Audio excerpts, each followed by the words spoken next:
Welcome back to Sew Happy. Today we're sewing a fantastic free pattern from Unfettered Patterns, a classic shacket that's the perfect seasonal wardrobe staple. I'm using this gorgeous moss green wool Melton from Cali Fabrics. Definitely check them out for their amazing range of quality fabrics that can really elevate your projects. This shacket is comfortably roomy with smart utility touches like chest pockets and an inner hanging loop, making it both practical and polished. In this tutorial, we'll walk through every step together, from sewing the sleeve bindings and the cuff to the button placket and the collar, so you can conquer this project with total confidence. And for a little personal twist, I'm using some mismatched buttons from my stash, proof that sewing economically can still be seriously stylish. Let's dive in and sew this together step by step. Here is one of my chest pocket pieces. I'm going to finish those side edges as well as the bottom edge.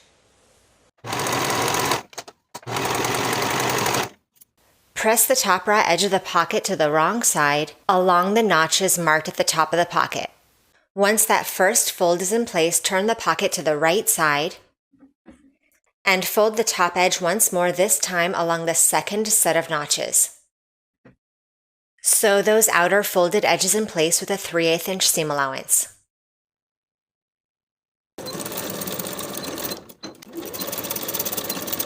Trim the topmost corners and turn that top fold right side out. Pin the bottom fold in place straight across. Edge stitch close to that bottom fold straight across.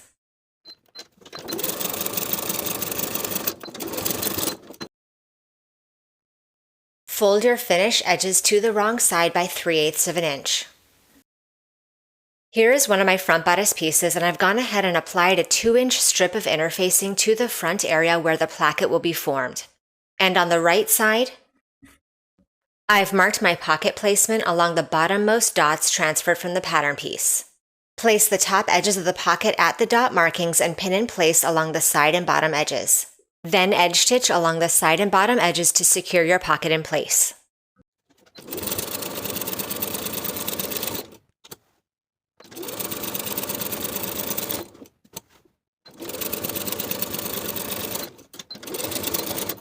Here is one set of pocket flat pieces, and I've interfaced the wrong side of one piece. Now I'll place these pieces right sides together and pin the side and bottom edges. Sew with a 3/8 inch seam allowance.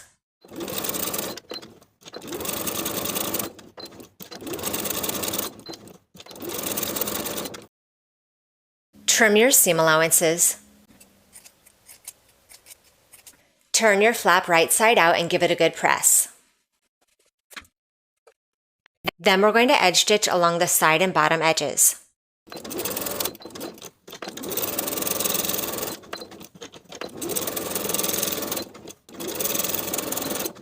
I'm going to be adding a button closure for each of my front pockets, so I'm going to sew a buttonhole at the bottom point of the flap.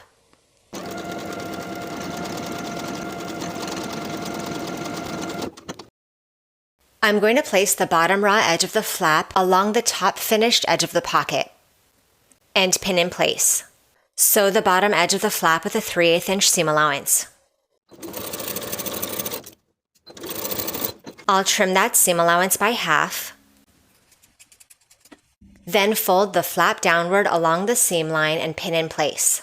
Top stitch that top fold of the flap by about 1/4 of an inch, careful not to sew through the top of the pocket.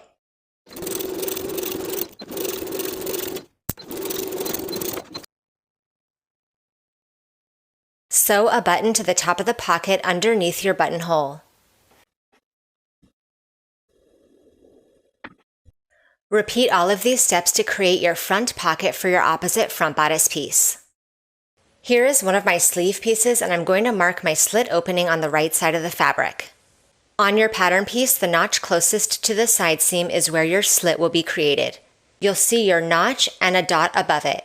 Mark a straight line onto the front of your fabric. I'm going to create 2 additional markings on either side of this line, 1/4 of an inch away from the line. From those 1/4 inch markings, I'm going to draw a straight line to the top dot from the pattern piece. so that I've formed a triangular shape. I'm going to sew along the outer edges of that triangle, stitching right on top of my marked lines.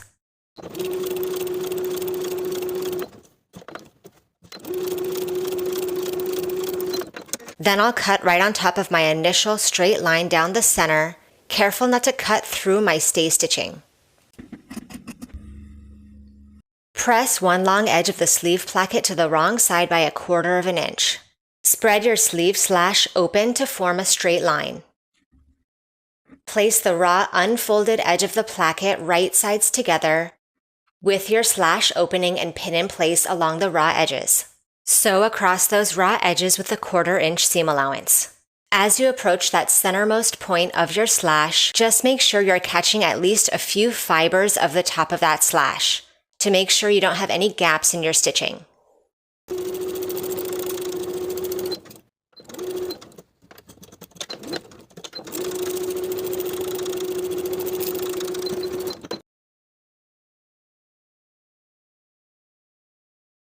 Now I'll turn my sleeve to the wrong side. Place that folded edge of the placket on top of the main seam line and pin in place. You want the folded edge to just cover your main stitches.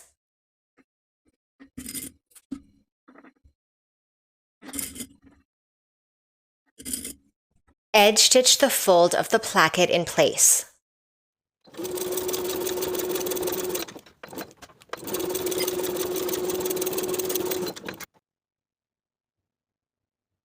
On the inside of the sleeve with the placket folded in half, place both sides right sides together.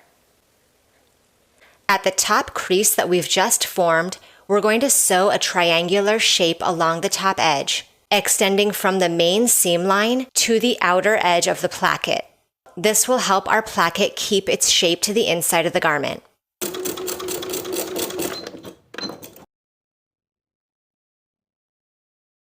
Take the side of the placket that's closest to your pleat markings and fold it back along its main seam. Pin in place. Your other placket will remain outward. Then we're going to take the notches that indicate the pleats and fold the pleats toward the placket. From one outer pleat marking to the other, pin in place, repeating for both pleats. Baste the pleats and the one side of your placket in place.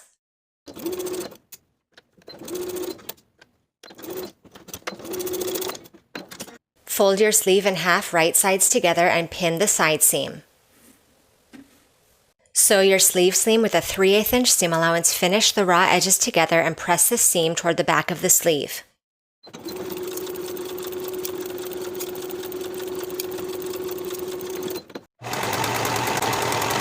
Here is one of my cuff pieces and I've interfaced half. I'm going to press up the bottom raw edge of the interfaced half of the cuff to the wrong side by 3/8 inch. Then I'll place the opposite raw edge of the cuff right sides together with the bottom of the sleeve. And we'll pin the cuff in place so that the cuff extends 3/8 inch beyond the folded back placket on one side and the extended out placket on the other side. Sew the cuff in place straight across with a 3/8 inch seam allowance.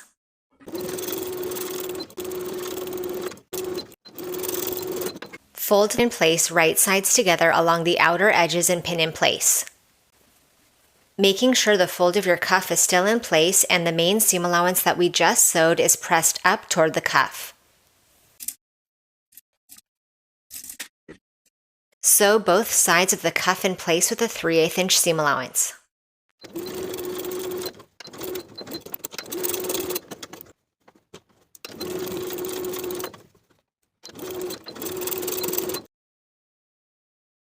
Trim your seams and the topmost corners and turn the cuff right side out.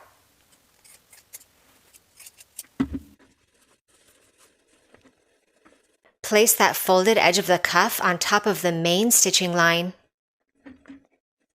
and pin in place straight across. I'm going to be pinning from the outside.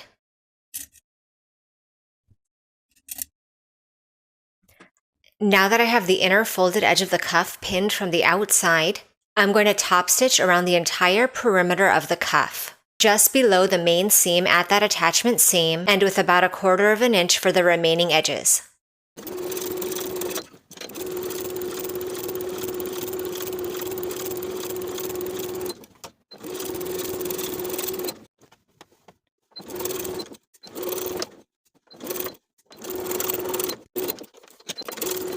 The side of your slit opening with the folded back placket will be the side where you sew your buttonhole, and it will sit on top of the opposite side of the cuff. Sew your buttonhole in place.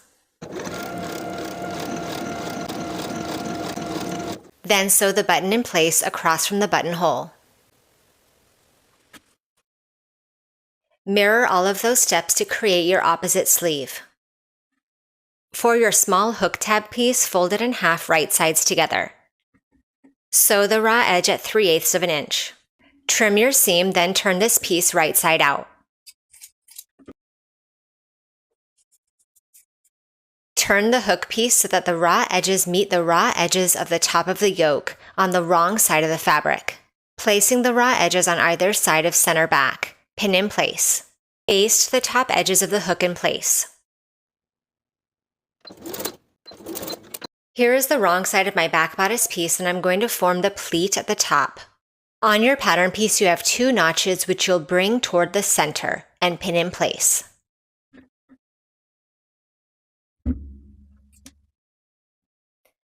Now that that's pinned, I'll turn this to the right side.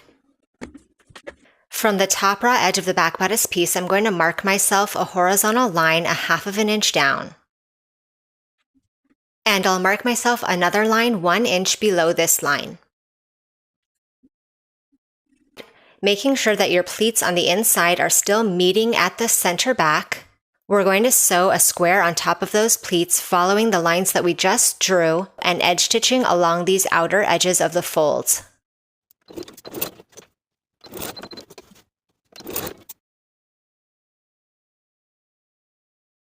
Place your yoke right sides together with the back bodice and pin in place.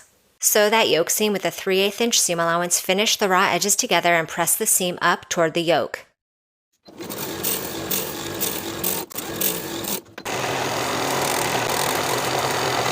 With your seam pressed up toward the yoke, we're going to sew it in place from the front of the garment. Top stitching above that seam with a 1/4 inch seam allowance from one side to the other.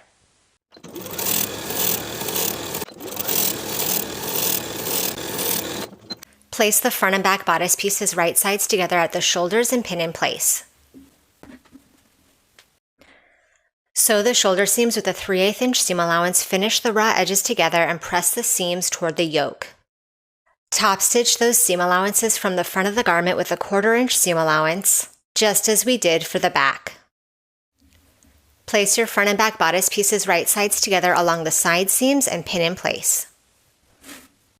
Sew both side seams with a 3/8 inch seam allowance, finish the raw edges together and press the seams toward the back. Optionally, you can choose to top stitch that side seam with the seam allowance pressed toward the back with a 1/4 inch seam allowance from armhole to the bottom of the garment, on both sides. Place your corresponding sleeve right sides together with the armhole and pin in place all the way around. Make sure you align your notches to ensure you're attaching the correct sleeve to the correct side of the bodice. Sew the sleeve into the armhole with a 3/8 inch seam allowance, finish the raw edges together and press your seam toward the bodice. Once that's sewn, you're going to top stitch along the bodice side of the seam, top stitching that seam allowance in place all the way around the armhole. Repeat to attach both sleeves. Here are my collar pieces, and I've interfaced the wrong side of one piece. Now I'll place these pieces right sides together. Pin the side and top edges. Sew the side and top edges with a 3/8 inch seam allowance. Trim the seams and clip the top corners, then we can turn this piece right side out and give it a good press.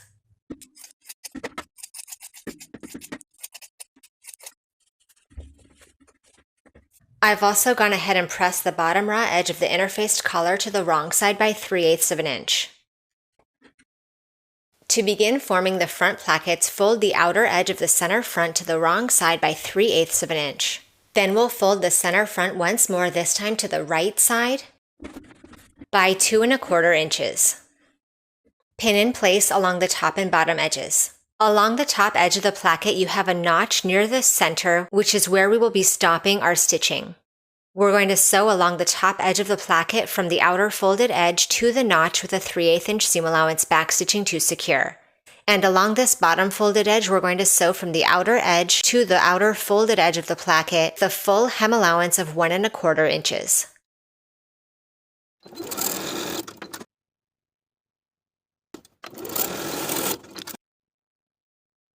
I'm going to trim the seam allowance of the interfaced portion of the placket by about half.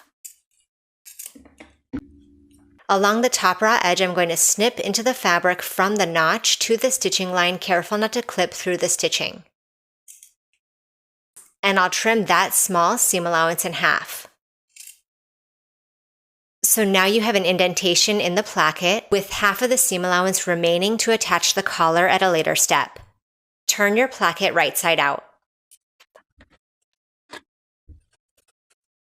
I'm going to straighten out the fabric along the top edge where the collar will be placed so that that full seam allowance is accessible. Then I'll start pinning along the inner fold of the placket from the top, stopping 3 inches from the bottom of the placket.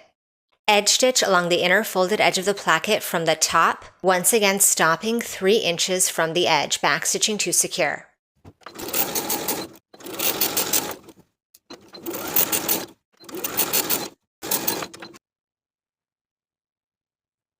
To form the hem along the bottom of the garment, fold the raw edge to the wrong side by 1/4 inch, then once more by 1 inch, all the way across the bottom edge.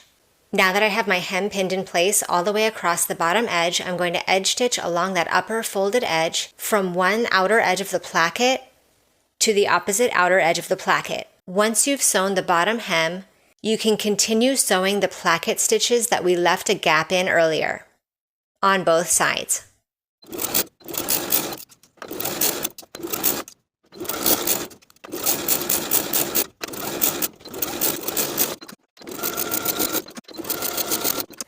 Place the raw unfolded edge of the collar piece right sides together with the raw edge of the neckline, so that the outer finished edge of the collar aligns with the seam allowance that's extending beyond the placket. Pin in place along the neckline, aligning your notches.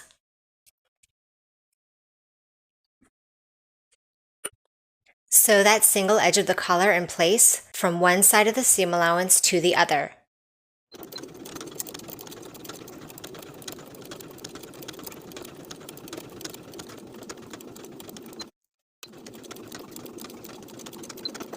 Now we can take that opposite folded edge of the inner collar piece and place it just over the main collar stitching line. And just as I did for the cuff piece earlier, I'm going to pin this edge in place from the outside. So now that my collar seam allowance is concealed underneath the bottom raw edge of the collar, and I have that bottom edge pinned in place from the outside, top stitch around the entire perimeter of the collar. For the bottom joining seam, I'm going to sew just above the main seam line, and for the remaining edges, I'm going to top stitch with about 1/4 inch seam allowance.